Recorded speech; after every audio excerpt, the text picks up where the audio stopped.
Está encerrada a sessão.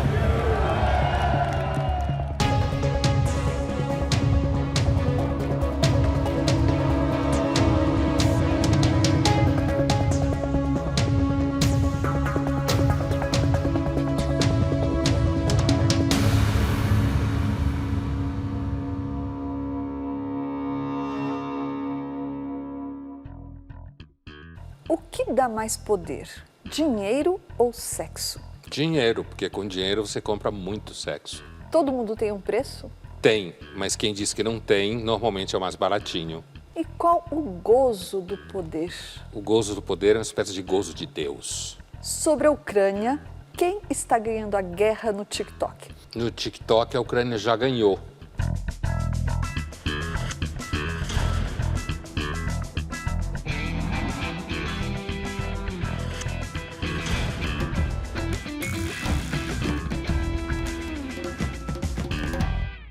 Começa agora mais uma edição do Linhas Cruzadas, hoje falando sobre o poder. Oi, Pondé. Oi, Thaís. Pondé, quem foi ou quem foram os homens mais poderosos desde o início do mundo? Provavelmente, Thaís, é o que revela a bibliografia especializada sobre o assunto. Tem muita coisa sobre isso. Da ciência política, filosofia, história, arqueologia, isso de religião. Muito provavelmente foi aquele tipo de pessoa que as outras entendiam que ela tinha algum trânsito com o sobrenatural. Ela tinha algum... Religioso? A gente chamaria hoje de religioso, né? Assim, alguém que as pessoas em sua volta entendiam que ela podia saber do futuro, que ela podia curar a doença, que ela sabia o que você devia fazer para que as coisas não ficassem pior do que elas já são.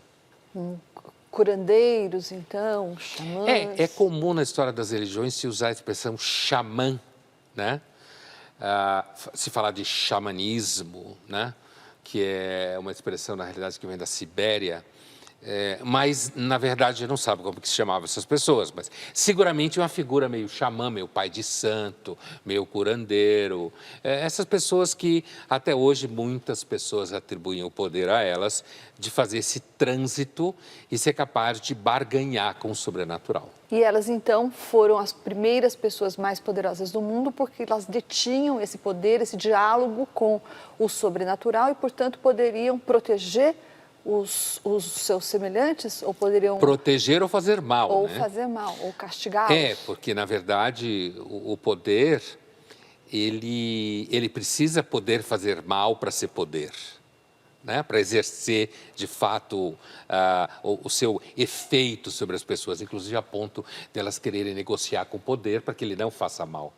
Então, na realidade, essas figuras provavelmente eram figuras de famílias, bandos, grupos, né? Não, quando a gente está falando de coisas tipo 15 mil anos atrás, 10 mil anos atrás, quer dizer, você não tem essa noção de mundo inteiro, é uma coisa local.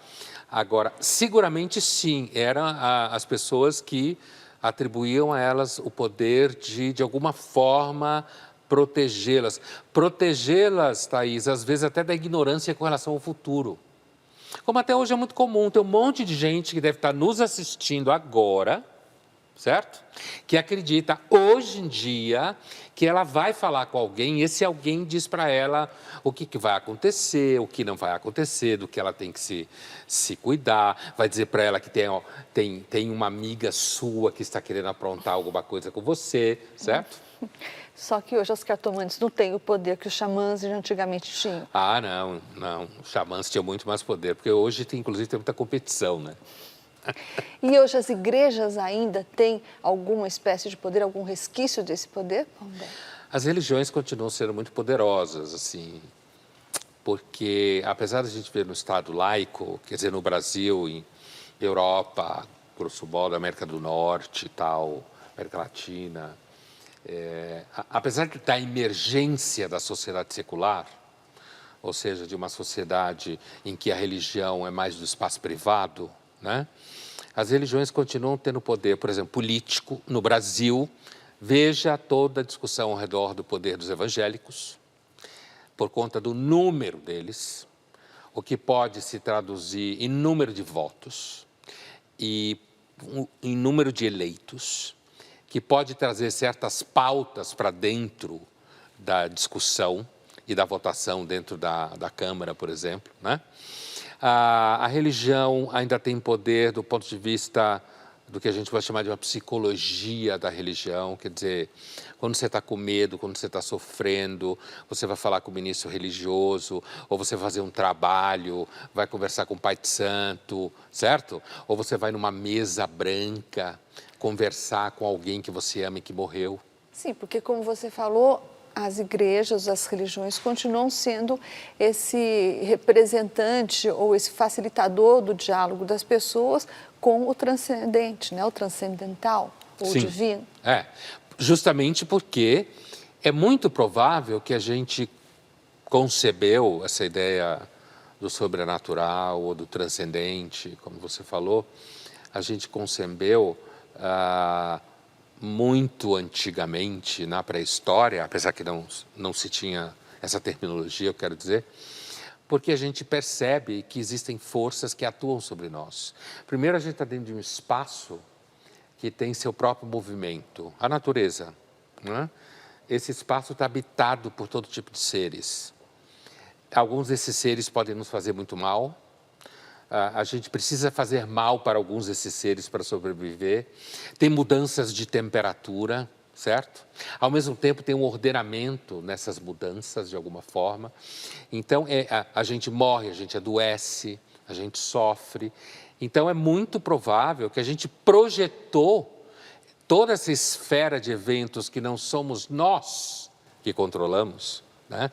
Por isso que se fala em estudos de religião que uma das raízes da religião é justamente a projeção de um poder que nós não temos. Então a gente projeta esse poder numa entidade, em Jesus, na Torá, em Muhammad, em Buda, seja lá o que você quiser, ou nos orixás. Então, o poder da religião é aquele poder que nós não temos, mas que a gente negocia com ele através dos seus funcionários. Então, a gente pode também depreender que a gente respeita ou reconhece o poder em quem aplaca os nossos medos, por exemplo, porque você falou que isso, de alguma forma, está relacionado com o temor que a gente tem de morrer, de adoecer, o temor que a gente tem do desconhecido, das intempéries, dos elementos. Então, no fundo, tem sempre o medo, o temor do que pode nos acontecer e como essas pessoas ou entidades que detêm o poder podem nos proteger ou aplacar esse medo? O poder sempre dá medo em nós. Por exemplo, na nossa sociedade, a polícia detém o monopólio legítimo da violência, porque o Estado detém e a polícia está esse instrumento do poder legítimo da violência do Estado.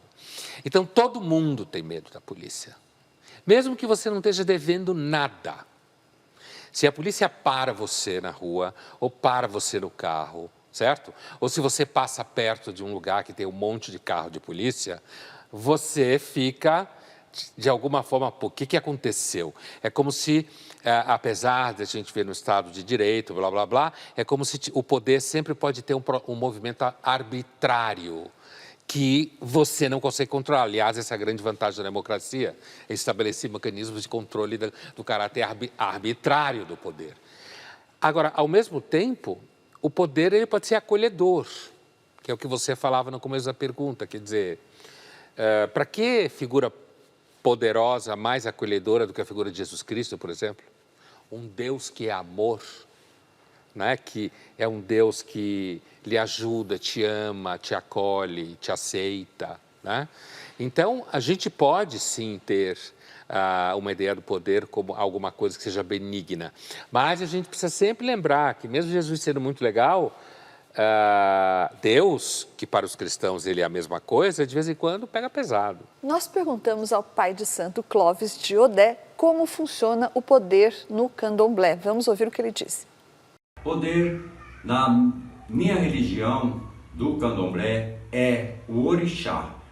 O orixá é o que tem o poder de nos guiar, de nos aconselhar. Nada fazemos sem antes perguntarmos e termos uma orientação do nosso orixá. O poder dentro de uma casa de axé são Babalorixá, Yaquequerê, Equedes, Ogã, Ebomes, os Iaôs e sim os Abiãs. São tudo, é uma união que se torna esse grande poder, que acima de tudo, esse grande poder é o orixá, que vem no nosso solo sagrado. A explicação dele foi extremamente didática. Assim, primeiro ele falou que o poder vem dos orixás, portanto do sobrenatural, dessa dimensão que tem um poder que nós não temos, né? Depois ele falou da estrutura hierárquica do terreiro, digamos assim. O Babalorixá, Equede, que cuida do orixá e tal, quer dizer, o Ogã, que toca o atabaque, certo? Que gera música, que atrai o orixá e tal. Então ele descreveu a estrutura hierárquica de como funciona o templo da religião. E depois ele reforçou, não, mas o poder todo ele vem do orixá. A gente pergunta para ele, porque ele que sabe. Então a explicação dele é absolutamente clara, melhor impossível.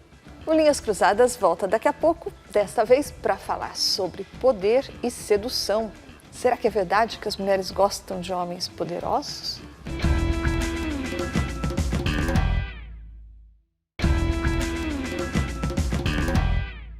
Linhas Cruzadas está de volta hoje falando de poder.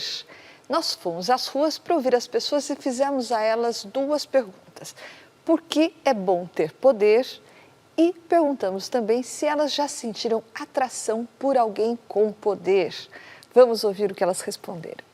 Nós precisamos de poder para organizar as nossas questões, seja profissionais, seja pessoais. E é o poder também que permite estabelecer um controle na sociedade e tudo mais. Mais importante do que alguém ter poder, é importante alguém saber exercer esse poder, já que o poder mal exercido acaba sendo algo ruim para aqueles que estão sob esse poder. As pessoas geralmente usam o poder de uma forma corrompida, né? Então, às vezes elas usam o poder para benefício próprio, ou às vezes elas usam o poder para corromper outras pessoas. Então, esse que é o grande problema. Se eu já me senti seduzido por alguém poderoso, sim. Né? Pessoas poderosas no sentido financeiro. Né? Pessoas que têm dinheiro, elas têm bastante influência, né? Devido ao poder que ela exerce através do dinheiro mesmo. Sentir seduzido por alguém que tem poder. Acho que no dia a dia tem essa troca de tentativa de influência, né, sobre diversos assuntos da vida, desde o pessoal, da família. Já me senti muito influenciada por essas pessoas, inclusive por influenciadores na mídia digital. E acho que às vezes é algo bom, mas também pode se tornar algo ruim. Quando a gente ouve normalmente pessoas respondendo perguntas como essa sobre o poder, principalmente no começo, que estava se falando sobre poder, é interessante porque todo mundo sabe como deve ser, já reparou? E sabe mesmo falar como deve ser. Olha, tem que saber exercer, não pode ser corrupto. E, no entanto, a gente não consegue chegar lá.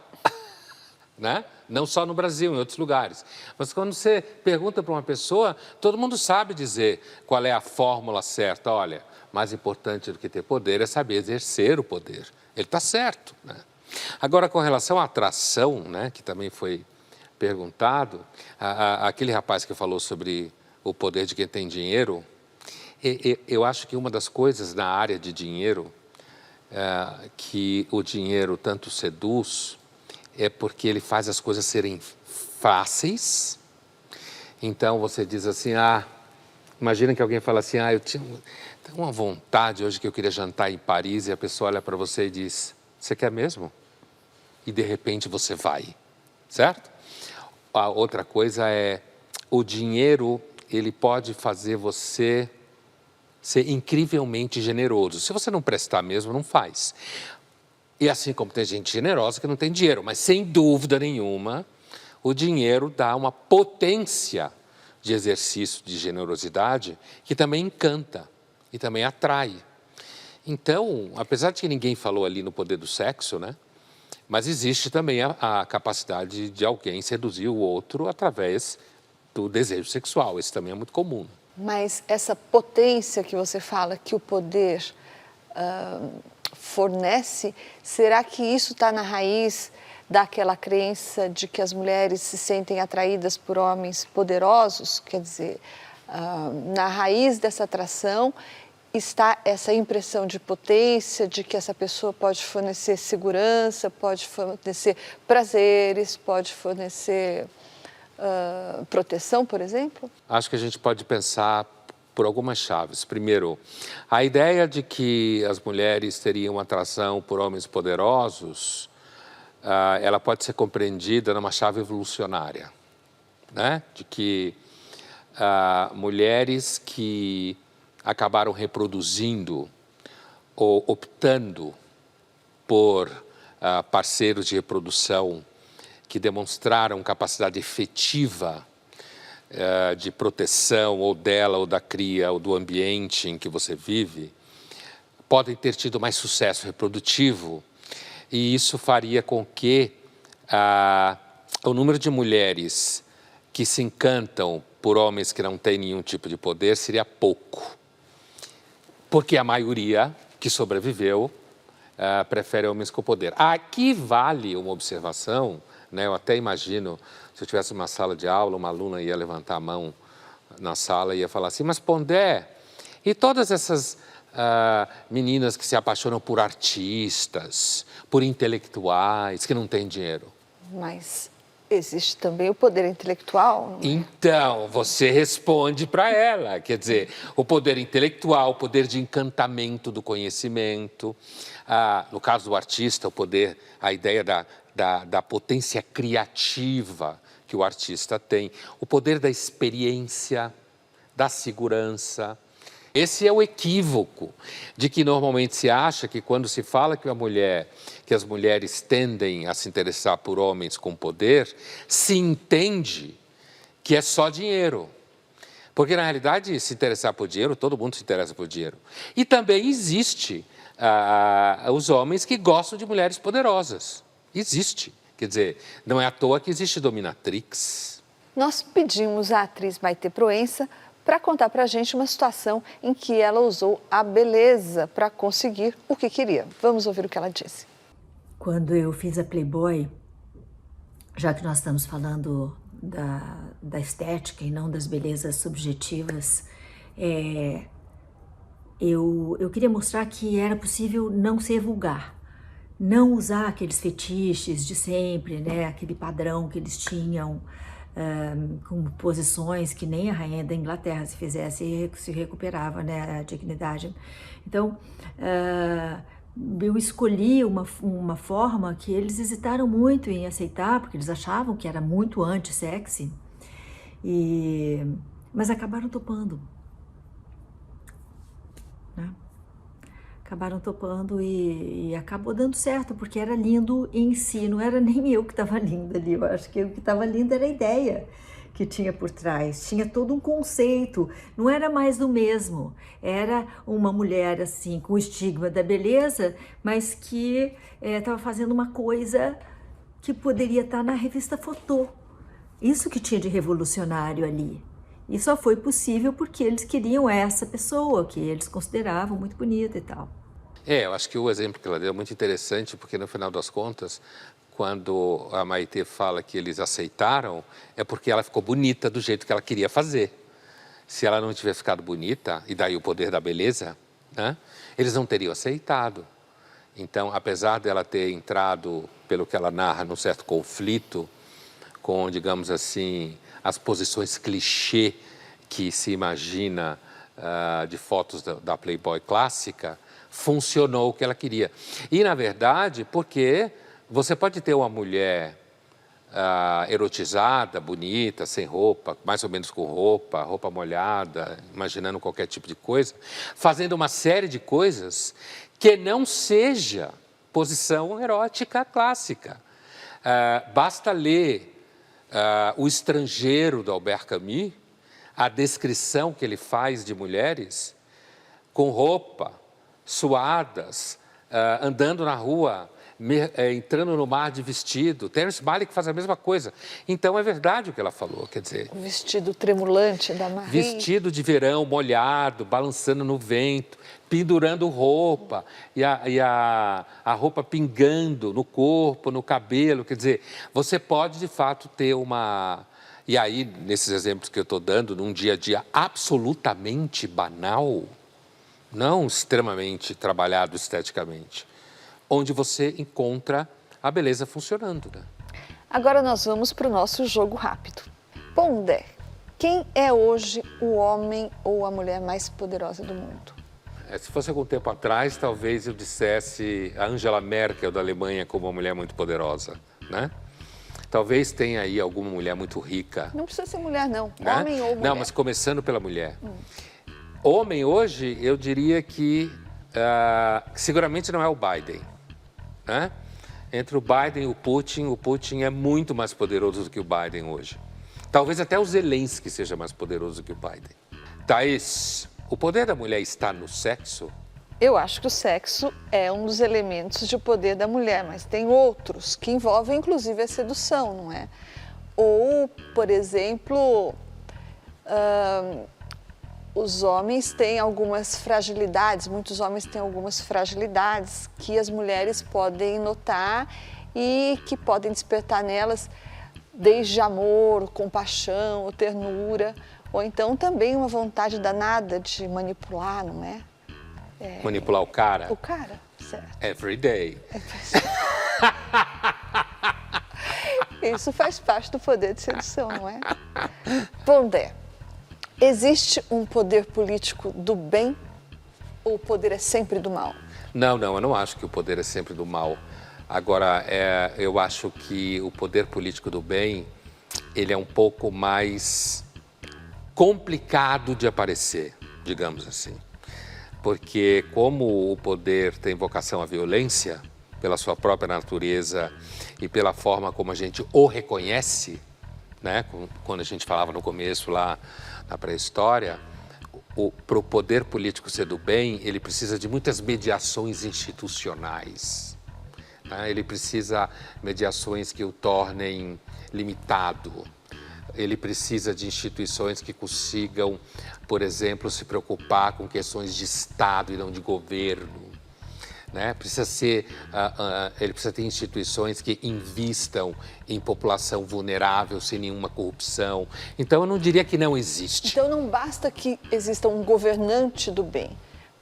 Tem que haver todo um aparato em torno desse governante do bem. Seguramente. Quer dizer, inclusive, eu acho que o governante que se vende como governante do bem, aliás, é um que você deve ficar de olho e limitar bem direitinho o poder dele.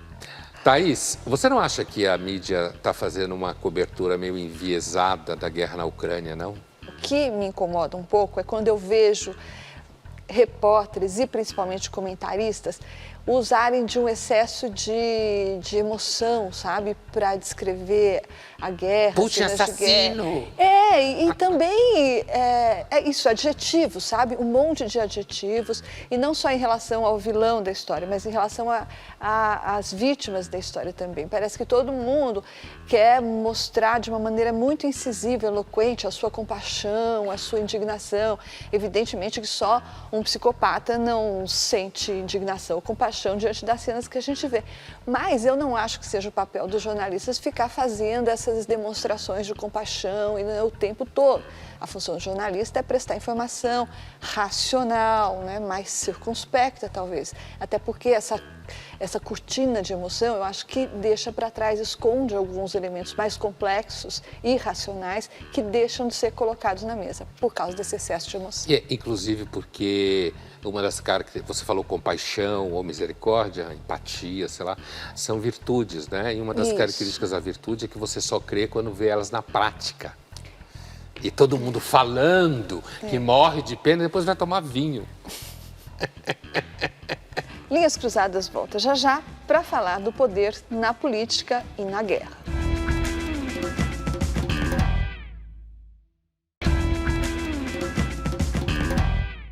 Linhas Cruzadas está de volta hoje falando sobre poder. E a política, que é um centro de poder por excelência, porque ela determina quem manda, quem obedece, não é? Quem vai comandar o Estado e, portanto, quem vai deter o monopólio da violência. Então, Pondé, eu te pergunto, quais são os critérios ou as características de alguém que quer participar desse grande centro de poder que é a política? Se você estiver pensando, por exemplo, na guerra, agora na Ucrânia, você tem um homem, o Putin, no caso, você tem o Biden, você tem o próprio Zelensky, que fica ali fazendo brincadeiras e discursos para tentar manter a Europa não largar a mão da Ucrânia, mas a personalidade de cada um é fundamental. Quando se fala, por exemplo, o Putin é muito ousado e, portanto, ele tem tido sucessos na Síria, na Crimeia, então ele está ficando mais ousado. Quando se fala o Biden está cansado, ele já deve estar meio de saco cheio, ele nem deve estar prestando atenção. Então, você tem elementos da personalidade da pessoa que é política, sem dúvida nenhuma, que caracteriza essa ação.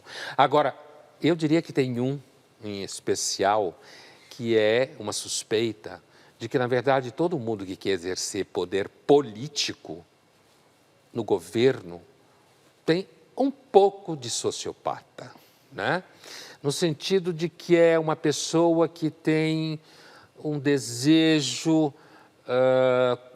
desmedido de achar que ele é a pessoa que vai colocar as coisas no lugar ou que vai consertar as coisas, certo? Quer dizer, mesmo que você esteja dizendo do político que se oferece como alguém que é do bem. Então, a suspeita de que há um elemento de uma certa desordem psicológica na pessoa que busca a vida política, a liderança política, é muito forte em psicologia da política. Mas então essa sociopatia, ela não está baseada, não está associada necessariamente ao mal, mas a essa ambição desmedida ou essa sensação de que você pode mais do que os outros, talvez? Um ego gigantesco, né? E essa desmedida que eu falei, você estava dizendo, quer dizer, a sociopatia não significa que ele necessariamente seja mau ou cruel enquanto tal, apesar que muitos o são, mas que eles têm uma experiência de que eles querem ocupar um lugar em que os constrangimentos sociais não exercerão efeito sobre ele, porque ele será o constrangimento social. Ele será aquele que, de alguma forma, junto com o seu grupo, seja lá o que for, não é somente uma pessoa, vai fazer esse tipo de ação. Então quer dizer, uma pessoa que quer seguir carreira política, que gosta do poder, é sempre alguém que você deve ficar com o pé atrás. Vamos assistir um trecho da série Borgen, dinamarquesa, que fala de questões políticas e de poder. Til at redde regeringens liv? Ja, det kræver selvfølgelig, at de åbner op. Der er elementer i din yderst politisk korrekte lille finanslov, som vi ikke kan leve med. Jeg tror, at det, du ser som yderst politisk korrekt, det ser jeg som social ansvarlighed. Lad os nu ikke blive emotionelle. Her er vores udspil til et samarbejde. Der er ting, der ikke er til forhandling, og vi vil have det første pressemøde. Yvonne, måske skulle vi lige lade Birgitte kigge på det. Må jeg prøve at gætte en gang? Skattelettelser, mere politi og forsvar, færre grønne afgifter og strengere straffe til de unge kriminelle. Ja, vi kræver selvfølgelig indrømmelser for at holde ovenvandet. Danmark fik en ny regering for 2,5 måneder siden. Vi fører ikke borgerlig liberal politik. En regering fører den politik, der er nødvendig for, at den kan overleve. Tænk over det. Lars? Svaret er nej. Jeg vil ikke huskes som den statsminister, der bare var vikar for de liberale. Alternativet er måske slet ikke at blive husket.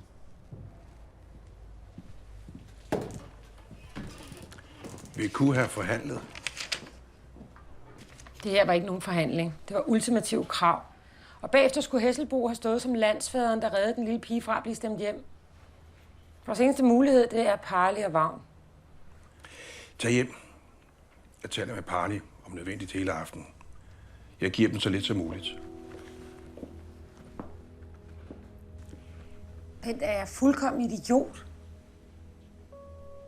Måske. Men du er den modigste idiot, jeg kender. Porque essa série, inclusive, começa com um elemento muito interessante, que é justamente uma jornalista extremamente ambiciosa, que é amante de um cara extremamente poderoso, que eu não vou dar mais spoiler no que acontece, né? Onde aparece a imagem da mulher bonita, assertiva, caminhando onde qualidades pessoais e técnicas se cruzam com amizades com homens poderosos, né? Mas essa personagem, a conversa é muito boa, porque os dois personagens eles estão fazendo uma dança. Ela diz, olha, eu não quero ser lembrada como aquela que só substituiu os liberais. Ele responde, a outra opção é talvez você não ser lembrada por nada. Né? E ela pergunta para o cara, será que eu sou uma idiota? E o outro responde, pode ser, mas talvez uma idiota corajosa. Mas você não podia ter negociado, mas aquilo não era negociação, aquilo era só exigência. Então você tem um exemplo num país que, aliás, Thaís, a Dinamarca é uma espécie de modelo, que ninguém sabe exatamente como a Escandinávia chegou onde chegou, onde você tem uma democracia funcionando muito bem. Né? E essa série mostra isso muito claramente. Pondé, a prática da guerra é uma coisa quase tão antiga quanto a humanidade, não é?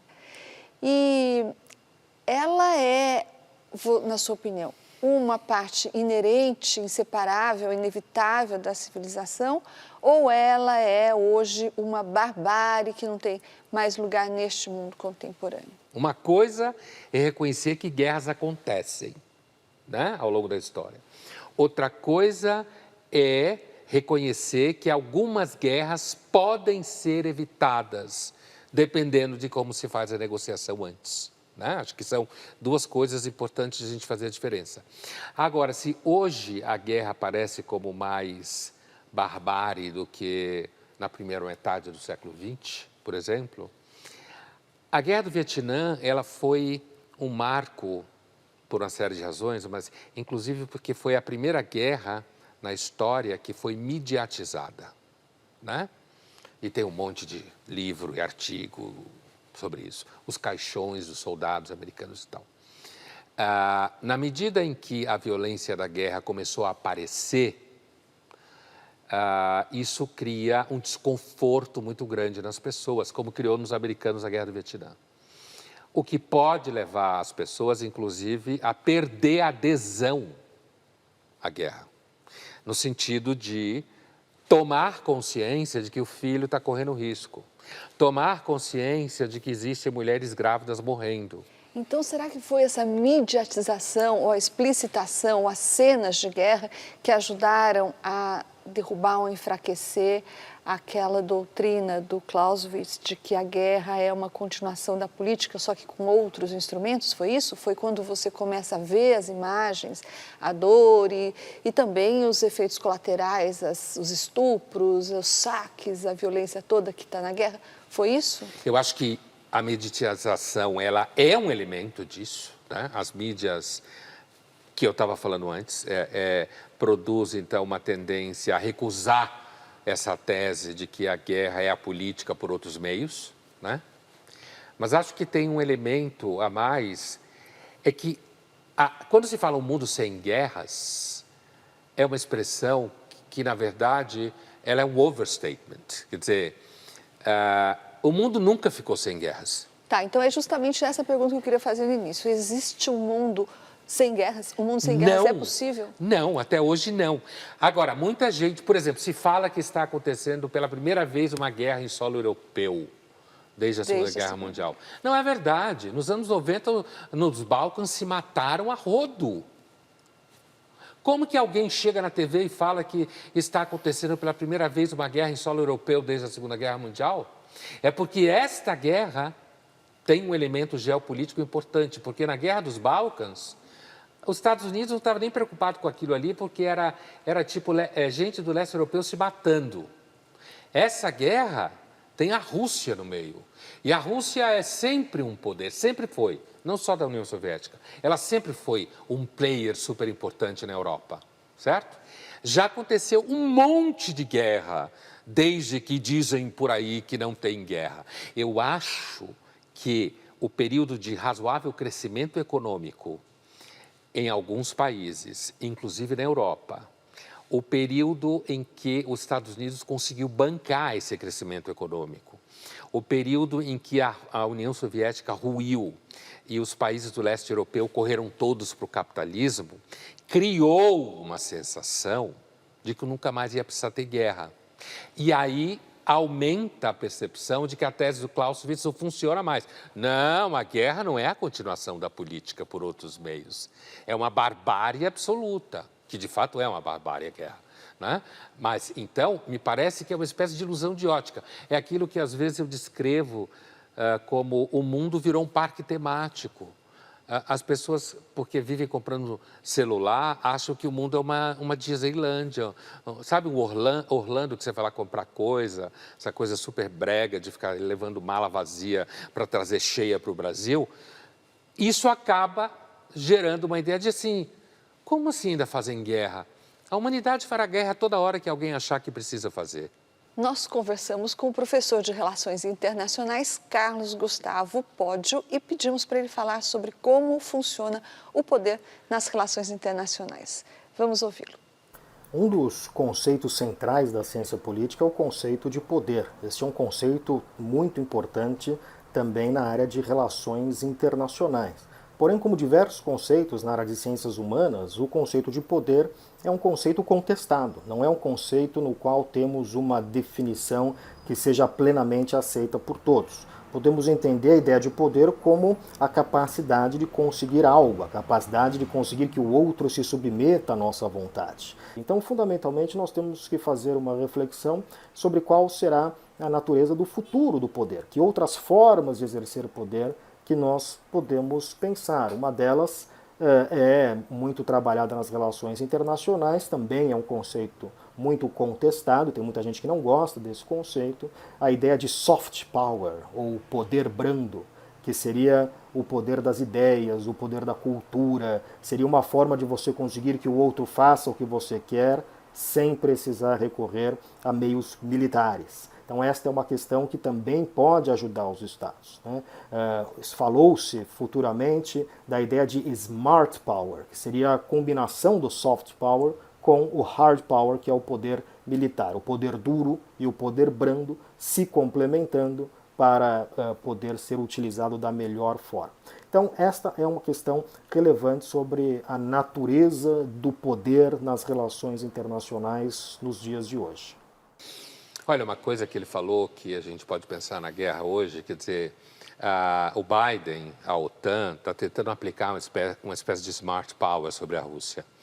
Porque ao mesmo tempo que eles estão usando elementos de órgãos multilaterais, econômicos ou políticos internacionais, ao mesmo tempo eles estão usando isso de forma bastante agressiva.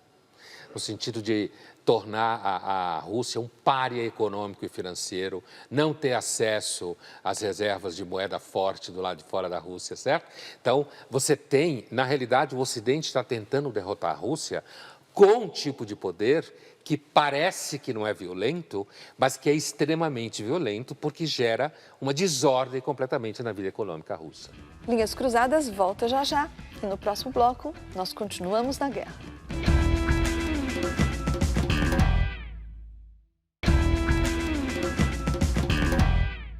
O Linhas Cruzadas está de volta, hoje falando sobre poder e agora sobre guerra. O professor Carlos Gustavo Pódio, da FAAP, nos falou também sobre a guerra e como seus principais atores estão exercendo o poder neste conflito. Vamos ouvir o que ele disse. Ao olhar para esta guerra que está acontecendo agora na Ucrânia, a gente vê essas várias manifestações do poder. Então, por exemplo, a Rússia tem muito mais capacidade militar do que a Ucrânia. Mas será que isso pode ser facilmente traduzido em poder? Nós estamos vendo que a Rússia está tendo dificuldades, porque, veja, não basta ter capacidade, tem que saber utilizá-las. Por outro lado, a Ucrânia, na figura do Zelensky, não tem tanta capacidade militar como a Rússia, mas está sabendo usar este novo tipo de poder, que é o poder brando. Ele está conseguindo, através das suas ações, através das lives que ele faz na internet, tem aparecido de forma muito frequente, ele é mais jovem do que o Putin, então, portanto, tem mais habilidade para usar essas ferramentas, ele está se aproveitando muito fortemente dessas ferramentas tecnológicas para exercer um outro tipo de poder, que é o que nós poderíamos talvez chamar de soft power, né? E com isso ele está angariando a simpatia do resto do mundo, e esta é uma ferramenta importante para a luta dele contra os russos. É claro que no campo de batalha pode ser que os russos em algum momento vão se sobrepor aos ucranianos, porém no longo prazo isto pode ser um problema, porque talvez os russos, assim como os americanos no Vietnã, não consigam sustentar durante muito tempo uma guerra, e não consigam por duas razões. Uma por razões de capacidade e dinheiro, que não foi o caso dos Estados Unidos no Vietnã, e outra por uma razão política, ou seja, o apoio político para a continuidade da guerra. Então a gente consegue ver claramente como o Zelensky tem se aproveitado dessas ferramentas tecnológicas para poder exercer um novo tipo de poder. Essa diferença de poder entre Putin e o Zelensky vai também no outro sentido, que é o seguinte: o Zelensky, com o que ele está fazendo, ele só não está ganhando a simpatia do mundo e, por exemplo, fazendo com que a Ucrânia tenha uma imagem no mundo muito diferente do que a Ucrânia sempre teve. De um país fechado, muito racista, um país intolerante com populações diferentes, aliás, como quase todos os países do leste europeu, historicamente, sempre tiveram essa imagem. O Zelensky, ele está conseguindo vender a imagem da Ucrânia, e claro, todas as fotos de mulheres sofrendo, refugiados, crianças e tal, ele está conseguindo vender uma imagem da Ucrânia de que nós estamos sofrendo e venham cá nos ajudar, olha o que está acontecendo. E ele faz muito bem, porque ele é uma espécie de... Ele é um comediante que virou presidente da República, se vendendo como não político dentro da Ucrânia, né? Mas ele está fazendo isso com outro objetivo. Ao mesmo tempo, ele quer que se feche o espaço aéreo. Ele, na verdade, quer que a OTAN saia para o pau junto com ele. Porque esse apoio popular, do que a gente pode chamar das praças cantando Imagine All the People, não sei o quê, esse apoio popular é um apoio que, na realidade, ele é frívolo. Ele está aqui e, de repente, ele pode desaparecer. Os vídeos da guerra da Ucrânia podem cansar as pessoas. E o Putin sabe muito bem disso. Porque, apesar de que o Putin, pessoa, não tem o conhecimento, a competência que o Zelensky tem, a Rússia, sabidamente, ela é, digamos assim, uma grande especialista em redes digitais, política digital, cyberataques e todo tipo dessas coisas que falam por aí. Então, o Putin sabe muito bem de que todo esse barulho, chega uma hora que a população cansa. A mídia deixa de dar manchete sobre isso, começa a dar manchete de outra coisa. E aí, os russos e os ucranianos sem apoio da OTAN. Porque quando a Polônia ensaiou querendo mandar um dos caças que ela recebeu dos outros, porque ela não tem essa bola toda, o que os Estados Unidos falou? O que a Kamala Harris falou? Não vamos, pelo menos até então, não vamos não. Por quê? Porque os Estados Unidos sabem muito bem que se ele atravessar o samba, né, com a Rússia pode escalar num nível muito mais alto a violência, e não só nuclear, violência convencional. Então, eu não poria tanta bola e não apostaria tanto no poder da opinião pública mundial, porque a opinião pública mundial cansa. Sobre a opinião pública mundial, Pondé, o historiador militar John Keegan, que é um dos críticos da tese do Clausewitz, né, de que a guerra é uma continuação da política, só que com outros meios, ele diz que, embora a guerra seja uma questão permanente, como você falou, a guerra vai sempre existir a partir do momento que alguém quiser guerrear. Embora ele também acredite nisso, ele diz que existe uma outra forma hoje de se olhar a guerra, que as pessoas estão olhando para a guerra de uma forma diferente de que olhavam antes, e que isso é uma manifestação cultural que se expressa no pacifismo, que é um fenômeno muito recente, né? Se a gente levar em conta o tempo que o homem guerreia. Você acredita que existe uma diferença hoje no modo como o homem e as mulheres veem a guerra? Eu acho, Thaís, que de alguma forma existe, sim. Inclusive, parte pelo que a gente estava falando antes, porque há uma percepção de que no mundo que importa não estava acontecendo guerra, no mundo que importa, né? Não estava acontecendo guerra. Mas eu acho que há um elemento que é o seguinte: primeiro, o capitalismo globalizado, ele pode tornar guerras um projeto bastante custoso. E aí, os profissionais de Estado, que são as pessoas que tomam decisões que importam, digamos assim, inclusive em guerras, eles podem, junto com o grande capital, digamos assim, as grandes empresas, perceber que o dano para o sistema de troca de mercadorias globalizado é muito grande. E isso, por exemplo, na guerra da Ucrânia, a gente assistiu uma onda de empresas tirando os negócios da Rússia, né? A gente não viu nenhuma delas tirar negócios de países africanos e que tem gente matando gente a rodo, ou Afeganistão, ou seja lá o que for, né? Mas a gente viu agora, né? Mas, ao mesmo tempo, quer dizer, essa conta de ficar tirando negócios da Rússia vai aparecer. A sociedade contemporânea, ela avalia a guerra numa chave de custo-benefício maior do que se avaliava antes.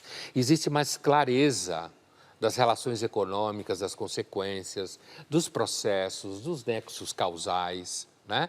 E aí, quando você põe a guerra nesse Excel, sei lá, nessa fórmula, você diz, não, peraí, talvez não seja uma ideia tão boa assim, gastar tanto dinheiro. Também não é uma ideia muito boa matar tanta gente, que aparece, todo mundo fica vendo e tal. Não, vamos fazer o seguinte, não vamos fazer guerra.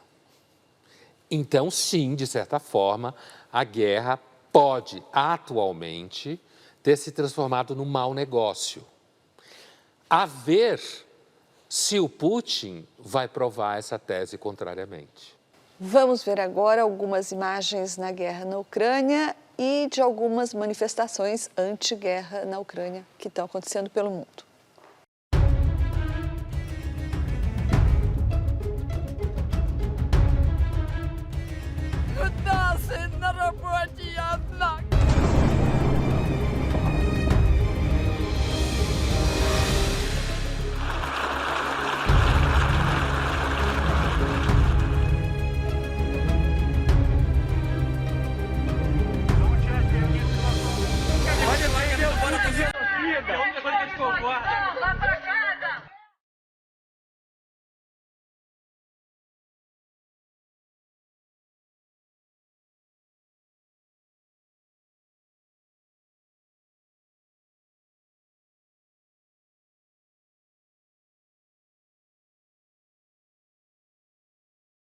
Living for today.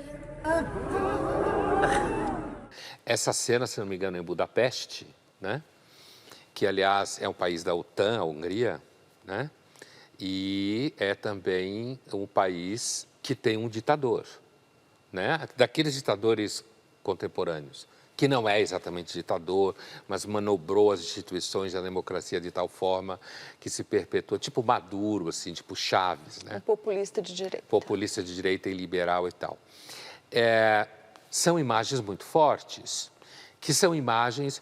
Imagine se existissem redes sociais durante a Segunda Guerra Mundial. Será que não teria acontecido o Holocausto? Será que a população mundial teria saído a ajudar os judeus? Porque, na época, a maior parte dos países fecharam as portas aos judeus que estavam fugindo, né? Será que seria diferente se tivesse redes sociais na Segunda Guerra? Será que, se existisse redes sociais na Primeira Guerra, não teria acontecido trincheiras e os soldados ficassem se matando ao longo de 4 longos anos? Não tenho tanta certeza. E, claro, não dá para provar isso daí. Então, eu tenho a impressão que, assim, a ideia de que você põe a bandeira da Ucrânia no Coliseu, sei lá, ou na catarata, sei lá, do Niágara, ou você canta em Med numa praça em Budapeste, eu acho que isso tudo é muito mais um ato para reforçar a nossa própria imagem narcísica de que a gente é do bem, e de que a gente está preocupado, e que a gente está sofrendo, do que ser um ato que tenha qualquer consistência contra a guerra. Porque ninguém pode fazer nada contra a guerra, só quem está envolvido no processo. Hoje existe esse fetiche que as pessoas podem fazer alguma coisa contra alguma coisa, fazendo vídeo no TikTok. Você pode talvez derrubar um comediante, um jornalista, mas será que dá para cancelar a Rússia? É por isso que eu acho que é interessante, inclusive, essa guerra, ela é interessante, inclusive, porque é como se o Putin estivesse pondo à prova a tese dele de que o Ocidente está completamente equivocado sobre a realidade. E de que a realidade é mais parecida com o que os russos veem do que com a moçada que estava cantando em Med em Budapeste vê. Linhas Cruzadas fica por aqui, mas na semana que vem a gente está de volta.